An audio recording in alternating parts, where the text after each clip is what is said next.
Hi, welcome back to the studio of Art by Wendy. Today, I want to talk to you about values and shadows and how they can make your picture pop. Values and shadows are such an important part of making your art pop that it is a good practice to just spend time with them, mixed with your favorite subjects. As you probably know, I like to paint and draw nature, specifically the nature found here on the west coast of BC. I have taken this photo of the mossy trees on the west coast of Vancouver Island, a real rainforest kind of look. I'm drawing a quick sketch of this area. I want to be sure to get the mossy trees in the background and use them to make my ferns at the base of the tree stand out. However, I do want to create depth in my work. So my foreground features a hollow under the ferns right at the base of the tree, and then some light leafy plants in front of that. This all gives it a sense of place. As well as that, I've added some of the trees that are on the left. So I'm really not focusing much on the very background of this photograph.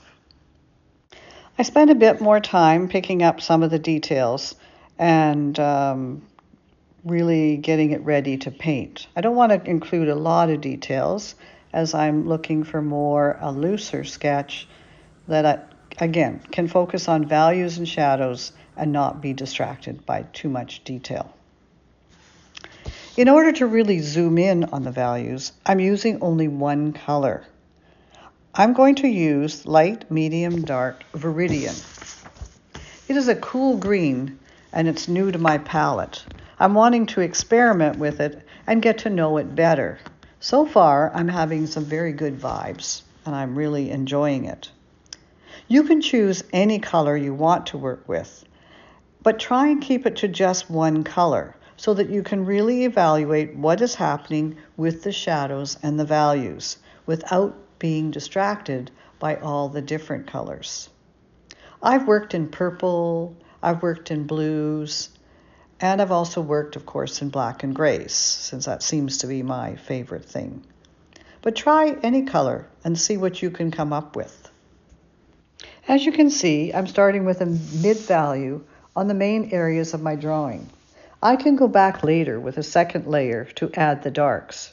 Remember, you really only have 4 values to work with: your whites, your light color, your medium, and your dark value. This really makes me think about what should be white. Also, where must the darks be to make that white pop? It also makes me think about where should the middle values be, because not all my whites need to pop. Some of them need just a light value beside them to give them some depth. As I start adding the darks, you can see right away that my darkest darks made my ferns pop almost instantly. But that isn't the end of your practice.